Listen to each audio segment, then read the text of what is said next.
Sí. Buenos días, feliz sábado. Que Dios pueda continuar derramando su bendición sobre nosotros en este día, ¿verdad? ¿De qué estábamos hablando esta mañana? Santidad a Jehová. La santidad es un tema bastante importante en la vida del cristiano. Y la santidad abarca desde lo más pequeño hasta lo más grande. ¿Sí? Ahí donde estamos, vamos a inclinar nuestro rostro y vamos a pedir la dirección divina.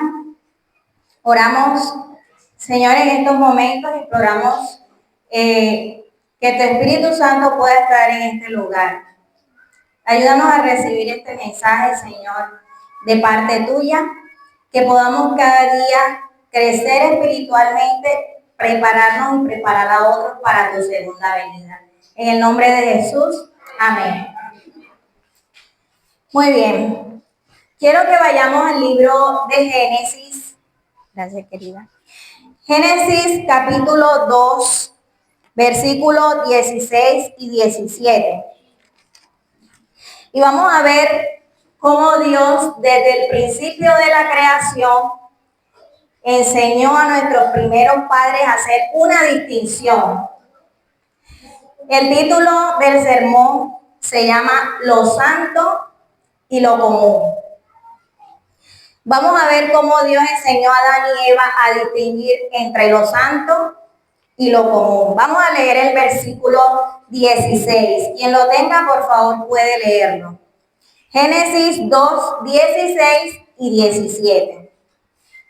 Y mandó Jehová Dios al hombre diciendo: de todo árbol del huerto podrás comer, pero del árbol del conocimiento del bien y del mal no comerás, porque el día que de él comas, ciertamente morirás. Muy bien. Aquí podemos ver de que en la creación Dios creó muchos árboles, ¿verdad? Uno para uso común de Adán y Eva, que ellos podrían tener acceso en cualquier hora del día, en cualquier momento. Pero había un árbol en específico que Dios se había reservado para él. No lo podían tocar, ni siquiera podían acercarse a él. Vemos que ahí Dios comenzó a distinguir a nuestros primeros padres entre lo que era común para su uso personal y lo que era totalmente santo y reservado para Dios. Y podemos encontrar otro ejemplo. Quiero que vayamos al libro de Josué, capítulo 6, porque en la Biblia Dios a través de los tiempos nos ha hablado a nosotros por medio de su palabra de que lo santo es santo y lo común es común. Josué capítulo 6. Aquí nos habla sobre, ya lo consigo por acá. Josué 6. La toma de Jericó. Para no hacer la lectura tan extensa. Jehová le había dicho a Josué: Josué, yo les voy a entregar la tierra de Jericó. ¿De qué manera se las iba a entregar? No por medio de armas, no por medio de la lucha. ¿Qué debían hacer ellos? Rodear la ciudad, ¿cierto? Y luego, el último día, porque tenían que rodearla durante 7 días, al sonar los cuernos de carnero que llevaban los sacerdotes, el pueblo iba a gritar. Y las columnas, o todo el fuerte de Jericó, iba a desplomarse. Cuando eso se desplomara, era que ellos iban a entrar y a matar a todo el que estaba ahí. Niño, anciano, joven, adulto, animal, todo lo que estaba allí. Pero ¿qué les dice Dios? Josué, mira, de esta conquista ustedes no me van a agarrar nada, pero nada es absolutamente nada. Y nos dice en la historia de que Jericó se caracterizaba por ser una ciudad rica en oro, en plata, en implementos costosos. Y al Dios decirle a su pueblo, por medio de Josué, que no tocaran eso, también les estaba enseñando a diferenciar que lo que Dios se había reservado para él era totalmente santo. No se podía tocar. Y podemos ver en la historia de que hubo un hombre, ¿verdad?, que con sus acciones decidió desafiar a Dios. Dios les dijo, no se lleven nada. Ahí había, mis hermanos, vasos de oro, implementos de plata, mantos de los más costosos que podían existir en aquellos tiempos. Lingotes de oro. ¿Y saben por qué ellos no podían tomar nada de eso? Porque eso representaba el diezmo de la tierra de la primera conquista que ellos iban a hacer. La primera conquista de los israelitas fue Jericó. Y Dios les dijo, no me toquen nada, porque esto que está aquí va a ser consagrado a mí. Y lo podemos leer en el versículo 19. Josué 6:19. ¿Quién puede leerlo? Más toda la plata y el oro y los utensilios de bronce y de hierro sean consagrados a Jehová, y entre en el tesoro de Jehová. No se podía tocar. El Señor había dicho, esto es para mí. Esto es para uso al servicio sacerdotal dentro del tabernáculo. Yo no puedo robarle a Dios lo que es de Él. Si yo le robo a Dios, tengo que esperar que vengan las consecuencias sobre mí. Y mira que desde un principio Él está estableciendo de manera fácil, de manera sencilla.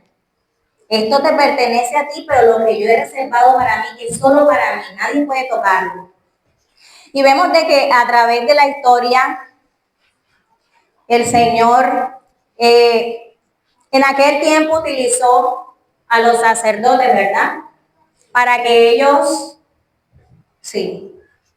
para que estos sacerdotes, que eran después de Dios la máxima autoridad, después de Dios, la máxima autoridad en el pueblo de Israel, a que ellos enseñaran al pueblo a diferenciar qué, entre qué cosas,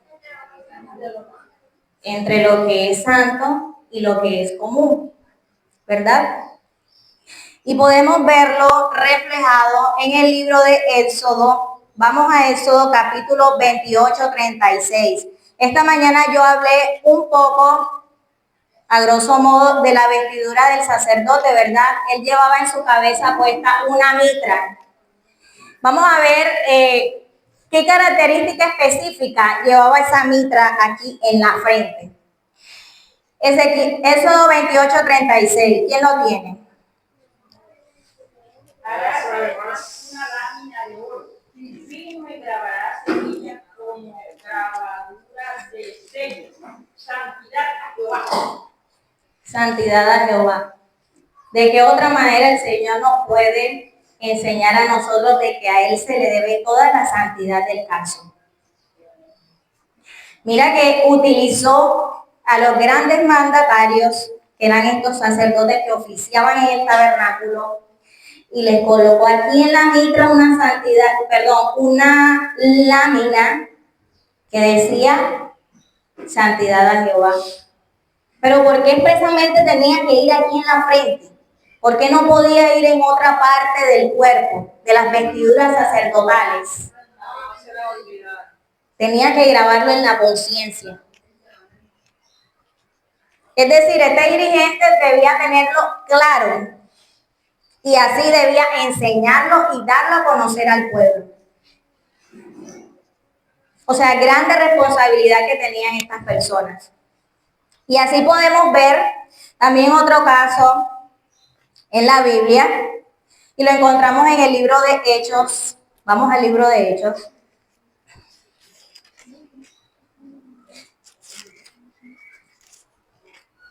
Hechos capítulo 5. La historia que encontramos aquí es la historia de Ananías y Zafira, ¿verdad? ¿Qué pasó con estas personas? Aquí se presenta la situación de una manera totalmente diferente, pero tiene un mismo fin.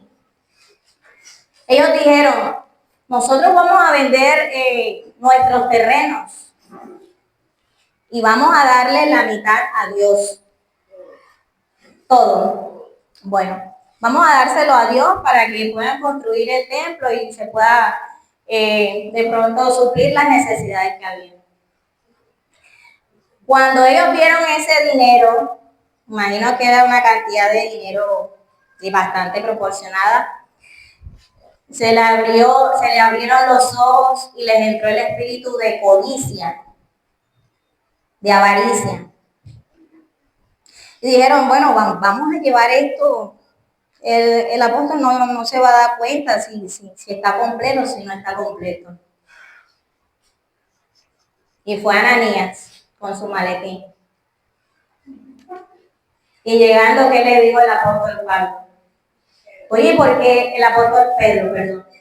Oye, porque tu espíritu, tu corazón se llenó de codicia.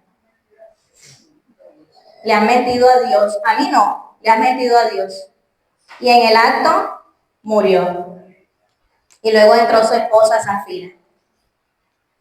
Ya tenían como que todo el plan allí maquinado. Pues tú vas a decir esto y yo digo lo mismo que tú digas lo digo yo acá. Y ella también cayó muerta en medio del templo. Dice que sus cuerpos fueron sacados y enterrados el uno junto al otro. ¿Por qué? A Dios no le podemos prometer si no vamos a cumplir. Yo no le puedo prometer a Dios dinero y después decir, no, ay, ¿cómo hago? Es que necesito comer. Esta semana no me fue bien. Voy a coger una parte, igual los hermanos allá que van a saber cuánto yo me gané en la semana. Lo van a saber. Y es verdad, nosotros no sabemos, lo sabe Dios que está allá arriba. Y nos dice en el libro de Malaquías, traer ¿qué? Traer todos los diezmos al alfolí. No importa que esos sean los últimos, con todo lo que tú cuentes. Pero el Señor dice, habrá alimento en tu casa. Y dice, pruébame. A ver si no abro las ventanas de los cielos y derramo sobre vosotros ¿qué? Hasta que sobren y abunden. Lo que es de Dios es de Dios. No le dé miedo, si no le queda nada en su bolsillo, délo, mi hermano. El Señor aquí le está prometiendo abundancia para los que permanecen obedientes. Y podemos ver este trágico final, ¿verdad?, de Ananías y Zafira, porque ellos decidieron robarle a Dios la parte que le habían prometido. Podemos encontrar también en la Biblia otro ejemplo. Quiero que vayamos allá. Libro de Levíticos, capítulo 10. Y este caso sí es un poco más impactante, ¿verdad? Yo digo que puede ser un poco más impactante que los otros. ¿Por qué? Porque estos hombres tenían una gran responsabilidad, no solo ante Dios, sino también ante el pueblo, porque eran altos dirigentes. Los hijos de Aarón, Nadab y Abiú. Yo creo que esa historia la conocemos todos, ¿verdad? Pero sería bueno estudiarla para poder sacar las cosas buenas que podemos aprender y aplicarlas en nuestras vidas. Nos dice de que ustedes saben que Moisés y Aarón eran hermanos. Bueno, tenían también otros hermanos, María. Ellos eran sacerdotes que oficiaban en el templo, ¿verdad? Y vemos de que todos los que pertenecían a la tribu de Leví debían ser ordenados como ¿qué?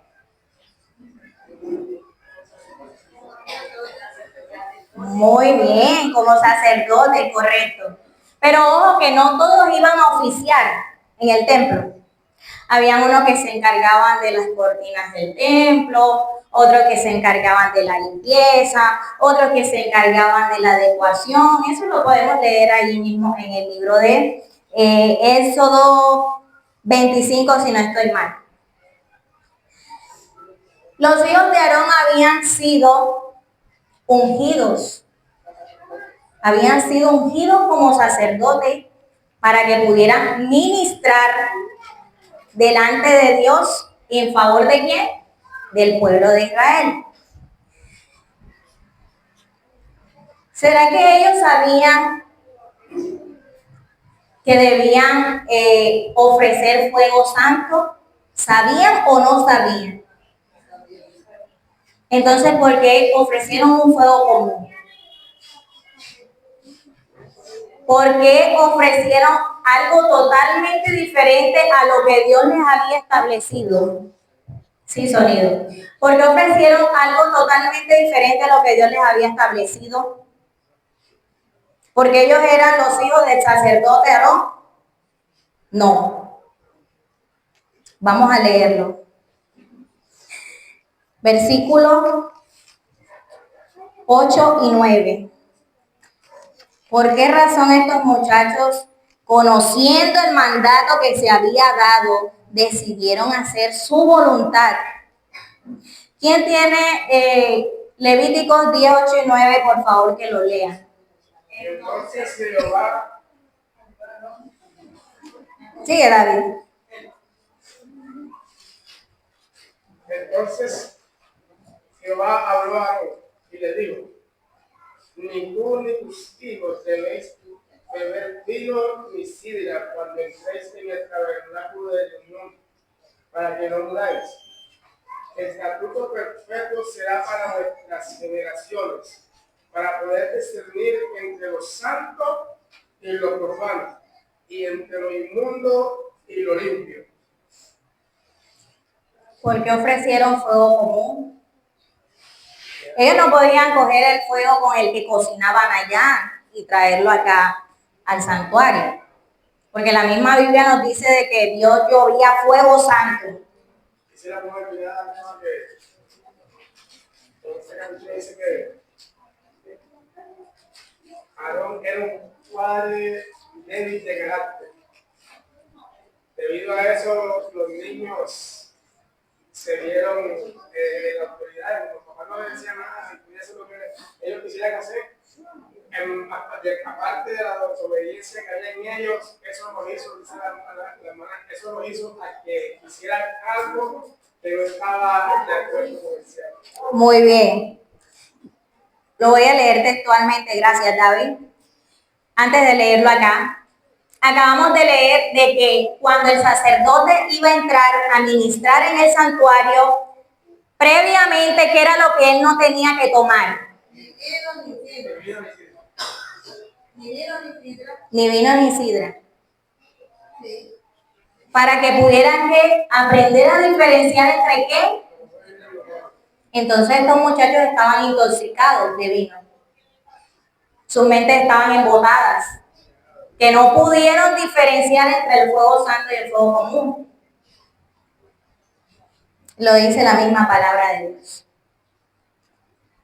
Para poder discernir entre lo santo y lo profano, entre lo inmundo y lo limpio. Ni tú ni tus hijos deben beber vino ni sidra cuando entren en el tabernáculo de reunión.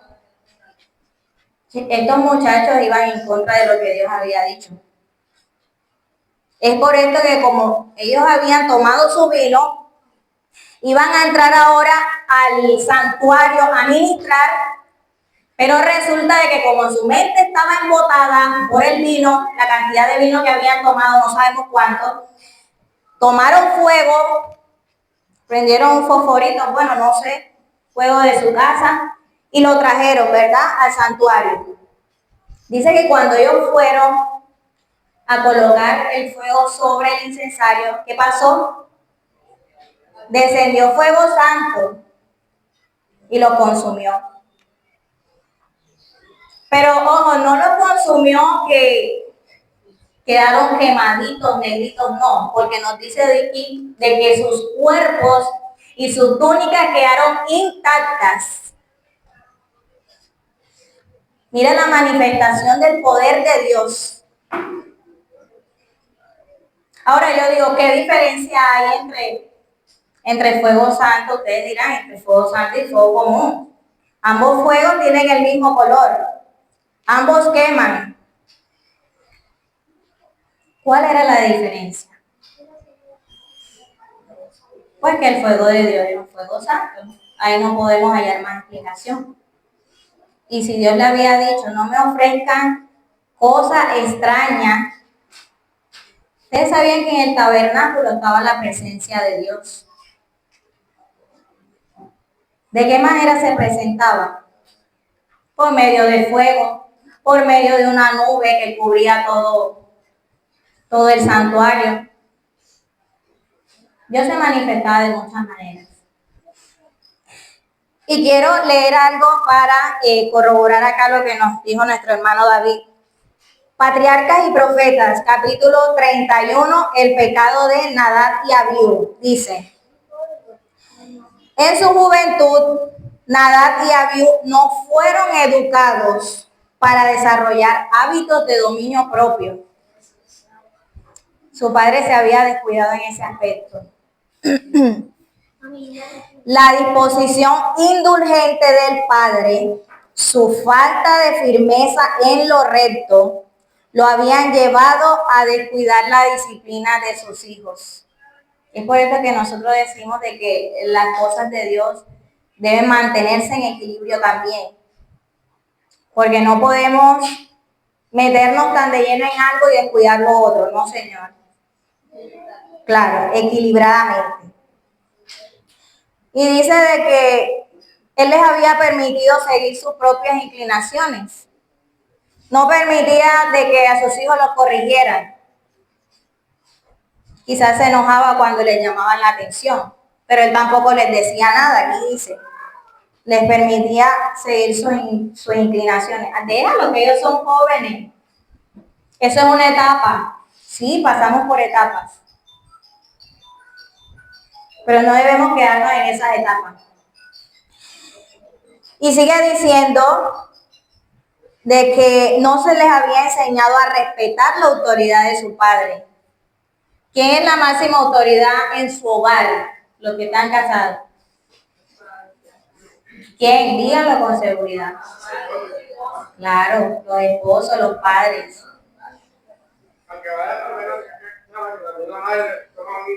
Sí, claro. Un rol importante. Ambos se complementan. Esto está serio.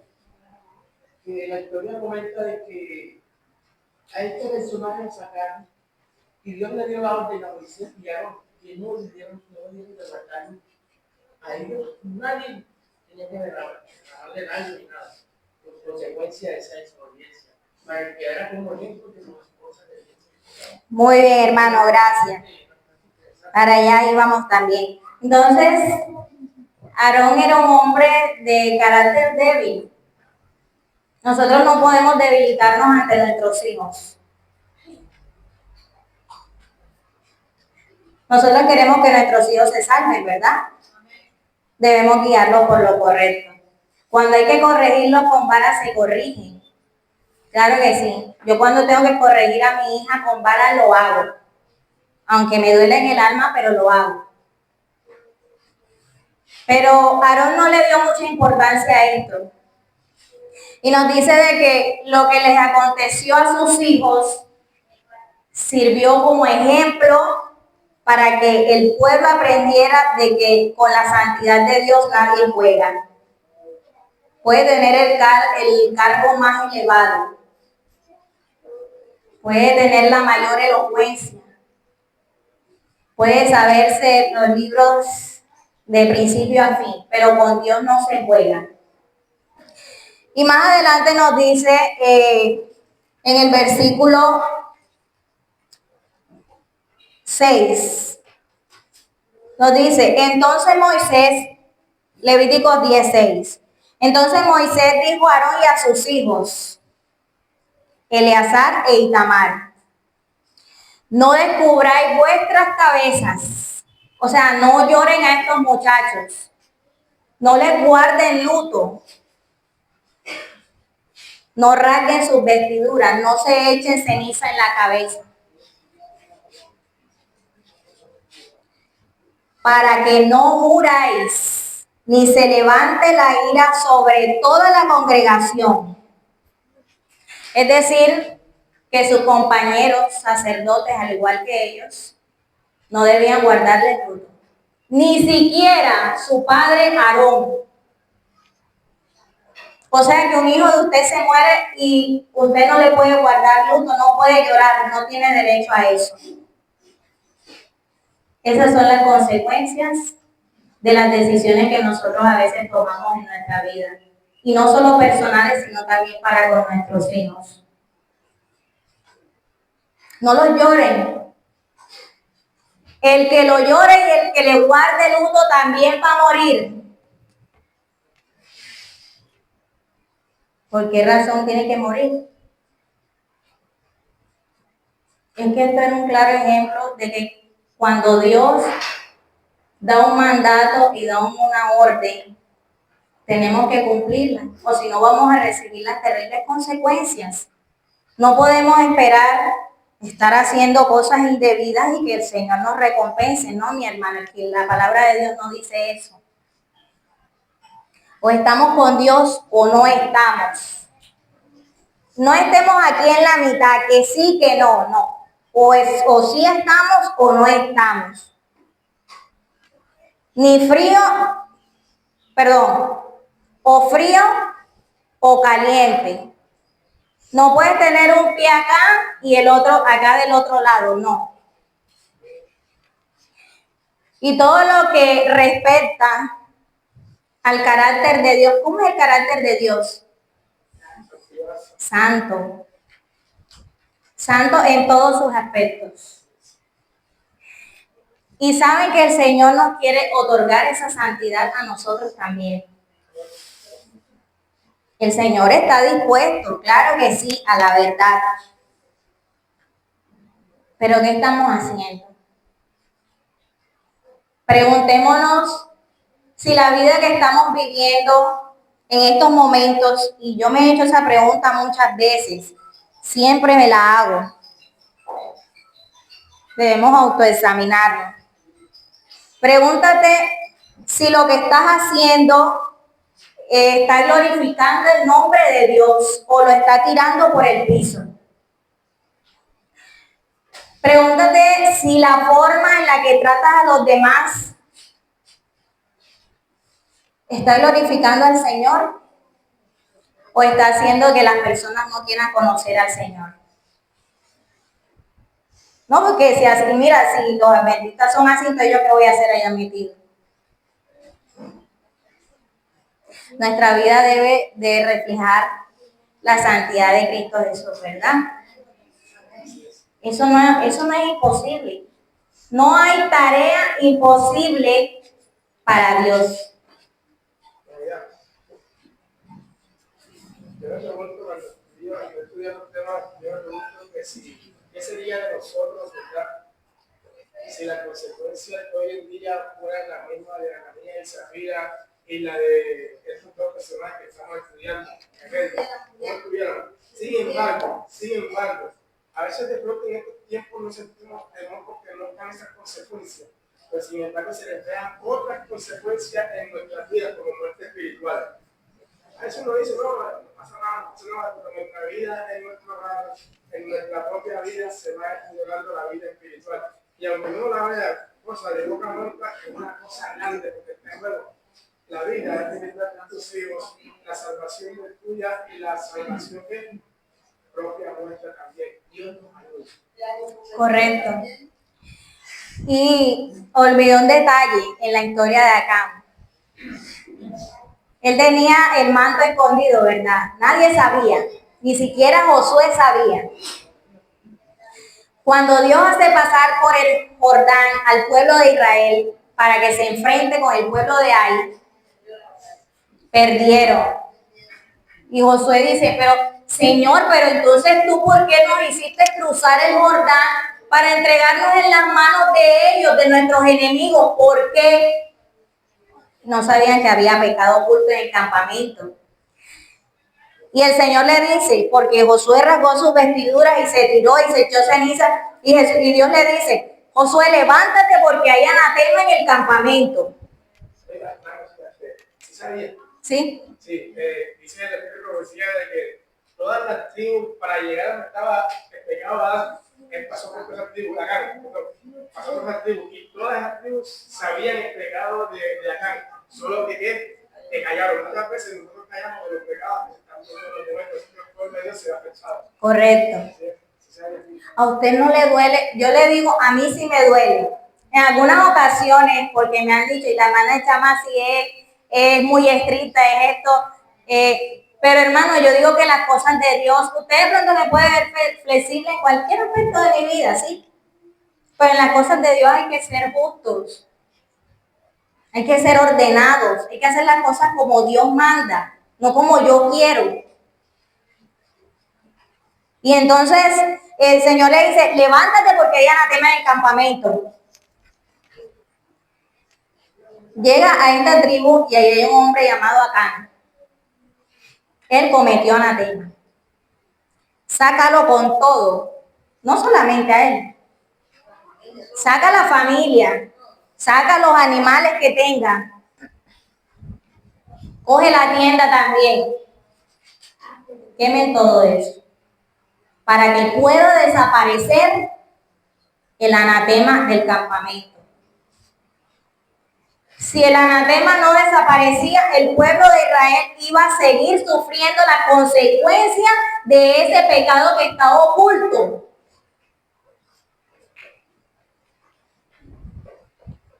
Qué terrible o qué triste sería que la iglesia fuera en decadencia por pecados ocultos. O quizás a veces, como dice nuestro hermano David, que nosotros sabemos y de pronto no tenemos el valor moral de poderlos llevar a la junta. Claro, nosotros debemos acercarnos, porque es bíblico, acercarnos a los hermanos con un espíritu de compasión. Claro que sí, porque Dios es misericordioso. Todo el que quiere volver, que vuelva porque Dios lo perdona. Pero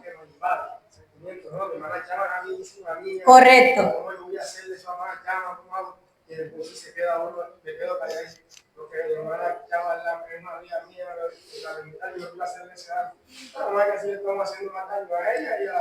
Así es. ¿Y a quién no le duele la causa de Dios? A mí me duele, claro que sí. Y yo sé que aquí todos hemos pasado por dificultades, por problemas. Yo he tenido mis luchas. Algunas han sido visibles para ustedes, otras no. Pero yo me aferro al poder de Dios porque Él es el único que puede cambiar, que puede transformar lo que creemos perdido en esperanza. Y claro, la misericordia de Dios es extensa. Él vino a establecer su reino de gracia aquí. Pero no nos aprovechemos tanto de eso para seguir pecando constantemente. Ahí la palabra de Dios nos dice que mientras callé, envejecieron mis huesos. Yo sé que todos tenemos luchas. Aquí no se escatima a nadie, pero todos tenemos luchas en nuestro hogar, en nuestro trabajo, con nuestra familia, con la economía, que pensamos que va para allá, pero viene para abajo cada vez. Y es ahí donde el Señor nos está probando. Si estamos en la abundancia con Él, en la escasez también debemos estar con Él. Claro, Dios dio y Dios quitó. Debemos estar enseñados en todo. Para abundancia, para escasez, para lo bueno, para lo malo, para la crítica, para lo que no crítica, para todo, mi hermano.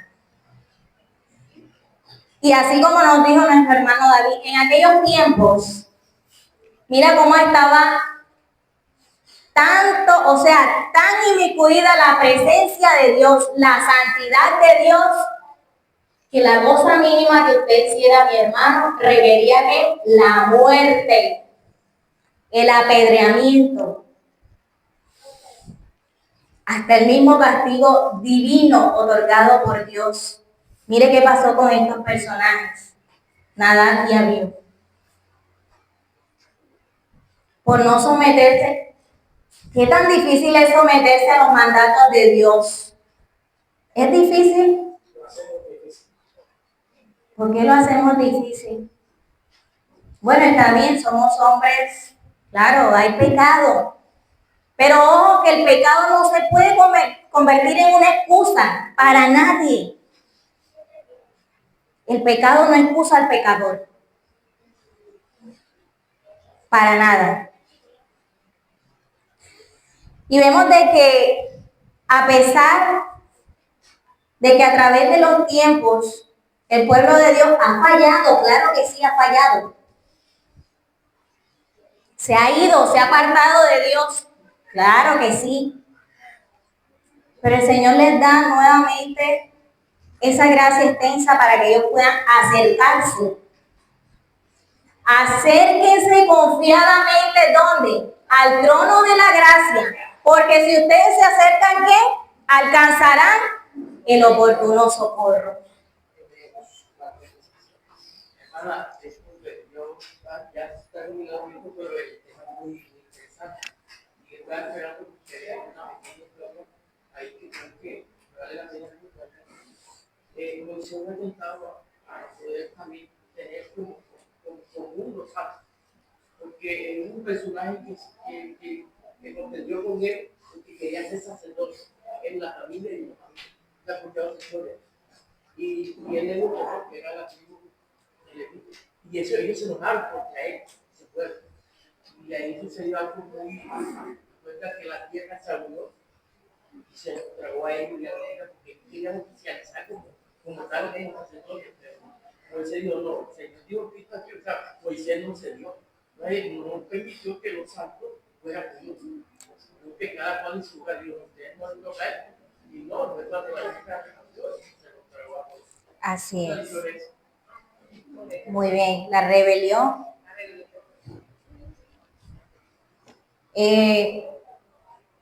¿Sabe por qué Dios nos pide santidad?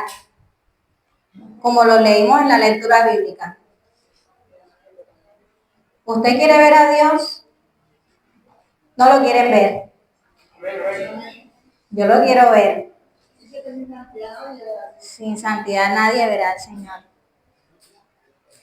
Y la santidad se ha ido perdiendo gradual y progresivamente.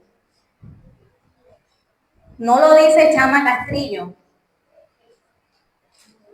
lo dice la palabra de Dios. Yo soy un simple instrumento, puedo fallar, puedo errar, claro que sí, yo no soy santa. Pero hay que hablar de acuerdo a la ley y al testimonio. Yo no puedo pararme aquí y decirle a ustedes, hermano, yo creo que este está bien. No, no es que yo crea. Hay que hacer las cosas como Dios las dejó establecidas en su palabra. ¿No ve lo que le pasó a Nadab y a Abiú?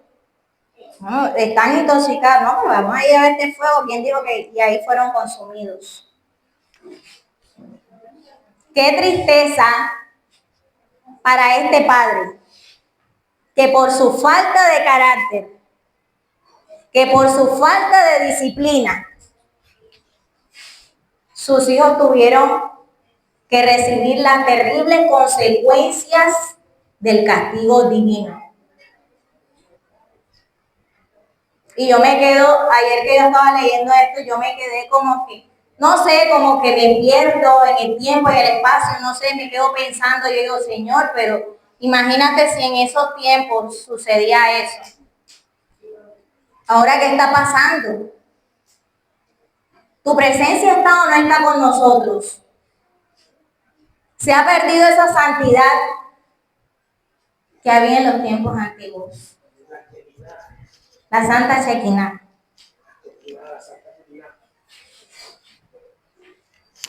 ¿Qué está pasando en el pueblo de Dios?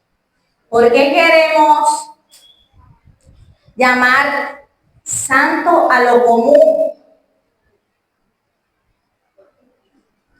¿O queremos santificar las cosas comunes? El Señor nos ha dejado eso establecido. Y Satanás nos dice el espíritu de profecía de que al final de los tiempos Él va a obrar dentro de la iglesia, para bien o para mal, para mal, para salvación o para perdición.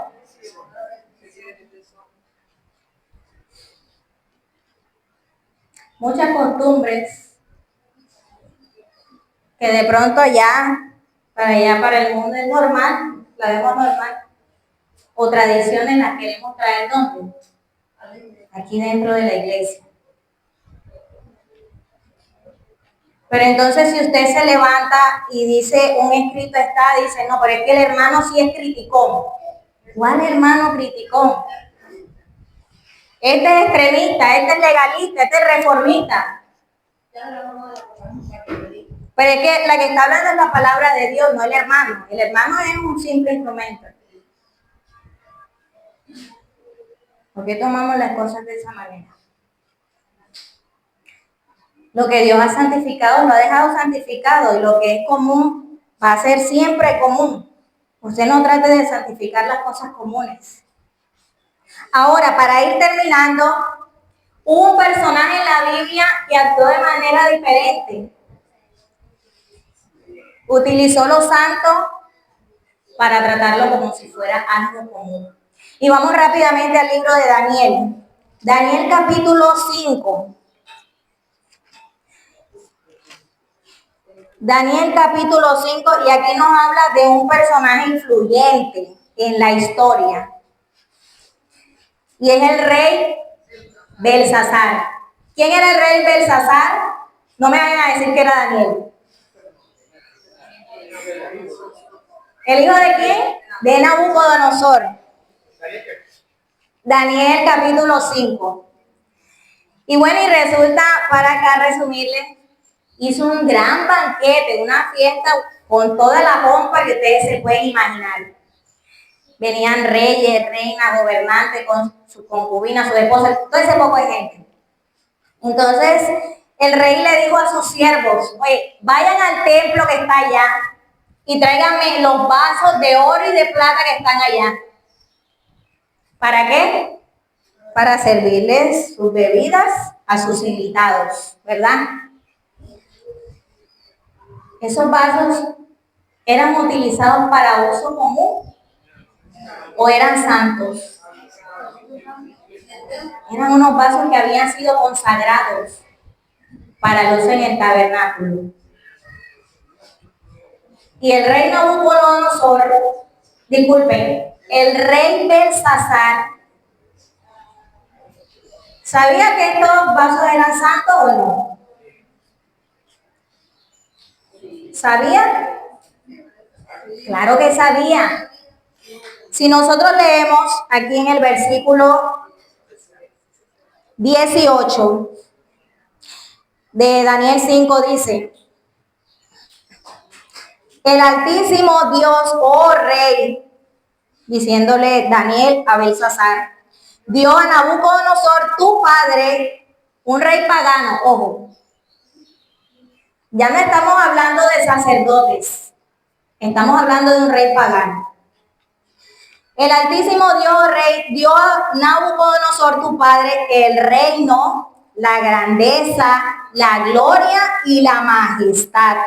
Y por la grandeza que le dio, todos los pueblos y naciones y lenguas temblaban y temían delante de él. A quien le placía mataba, y a quien le placía daba vida. Engrandecía a quien le placía, y a quien le placía humillaba. Belsasar sabía de que Dios había engrandecido a su padre. Tanto así que la cabeza de la estatua, ¿de qué material era? De oro. Representaba el poder, la riqueza. Ah, no, pero Belsasar decidió utilizar las cosas que eran santas, consagradas a Jehová, para utilizarlas en su fiesta, como uso común. Y miren qué gran enseñanza tenemos en estas dos historias.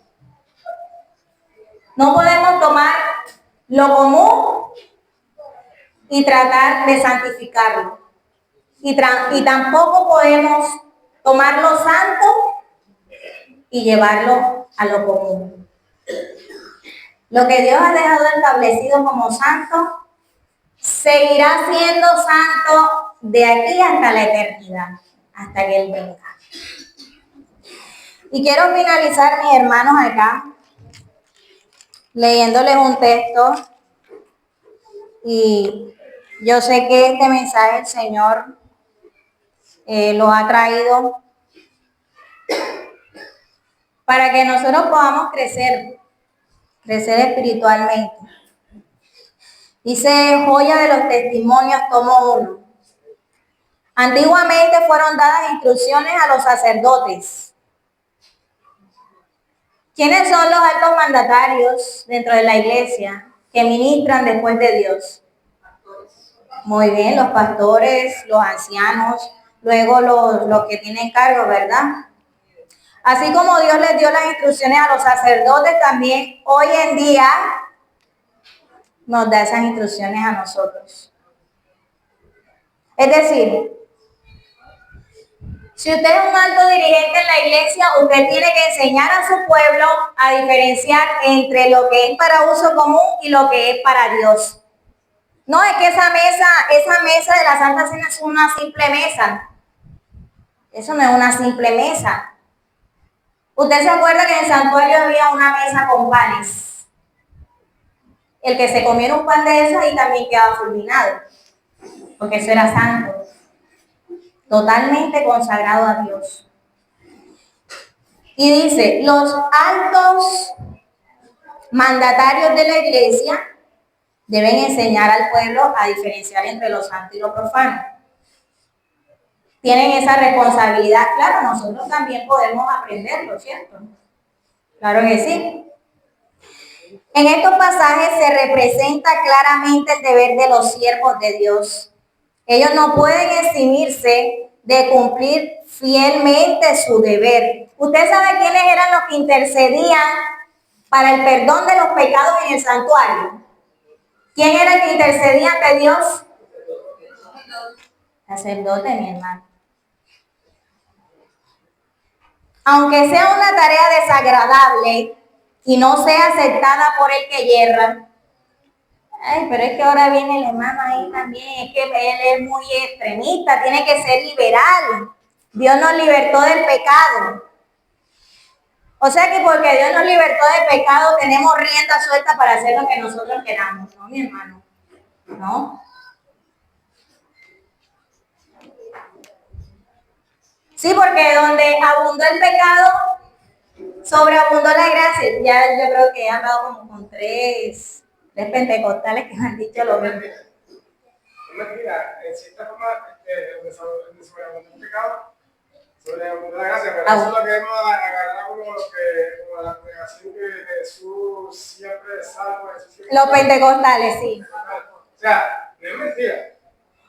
Estoy en pecado, ahí me sobreabunda la gracia para que yo me arrepienta de mis pecados y no lo vuelva a hacer más. Muy bien, así es. Pero como abunda la gracia, como ya yo puedo comer mi vinito de vez en cuando, mi cervecita de vez en cuando, puedo vivir en fornicación de vez en cuando, que no pasa nada, ¿Quién dijo eso? No, que el pastor me dijo. No, que el anciano me dijo. Bueno, ¿usted quién va a escuchar? ¿La palabra de Dios o a quién? Escrito está. Y si no nos gusta el escrito está, ¿qué hacemos entonces? Lo borramos para que no esté escrito.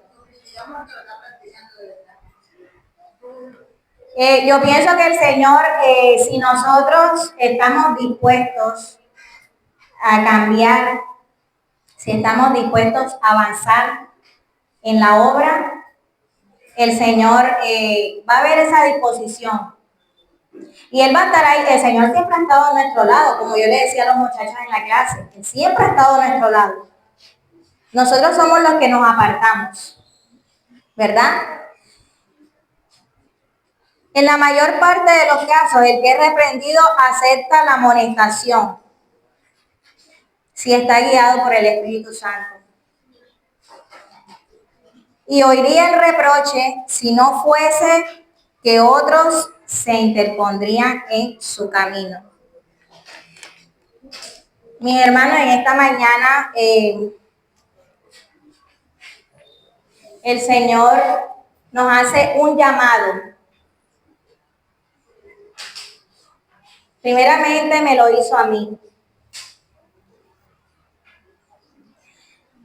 Y el Señor nos llama a que nosotros no perdamos de vista sus mandamientos. Los mandatos de Dios son divinos. En Apocalipsis 14, el mensaje del primer ángel comienza diciendo cómo: temed a Dios y darle gloria. ¿Qué es temer? Obedecer. No dejemos que ese temor que el Señor nos inculcó desde un principio, desde nuestros primeros padres, se pierda. Todos queremos ver a Dios, todos queremos estar con Él. ¿Ustedes creen que es una tarea fácil o difícil? Muy bien. Por nuestros propios medios, no, mi hermana Marta, no esperemos eso. Jamás. Pero por los méritos de Cristo Jesús, nosotros podemos alcanzar misericordia. Y no solo misericordia, sino alcanzar la salvación. ¿Cuántos en esta mañana, colocándonos de pie, aceptamos el llamado del Señor a ser instrumentos de salvación, no solo para los que están allá afuera, sino para los que estamos aquí adentro? Instrumento de salvación para su hogar, instrumento de salvación para los compañeros de su escuela, para las personas que trabajan con usted, para las personas que viven en su barrio. Qué grande responsabilidad el Señor nos ha dado. Y sabe que nosotros la podemos alcanzar agarrándonos de su mano poderosa. Que Dios nos bendiga en esta mañana. Vamos a orar. Señor, muchas gracias por este hermoso mensaje. Gracias, Señor, porque sentimos que tú nos has hablado en esta mañana, porque tú diriges todo desde el principio hasta el final. Rogamos, Señor, que tomes en esta hora la vida de cada uno de mis hermanos que se encuentran en este lugar. Tienen sus luchas, tienen sus problemas, tienen sus dificultades, Señor. Quizás intentan levantarse, pero nuevamente se caen. Se levantan otra vez y tropiezan, Señor, pero en ti hay esperanza. Si nos mantenemos viéndote a ti, Señor, sabemos que podemos alcanzar misericordia y alcanzar la salvación. Acompáñanos en este hermoso día y ayúdanos siempre a hacer tu santa y divina voluntad. En el nombre de Jesús, amén. Dios los bendiga.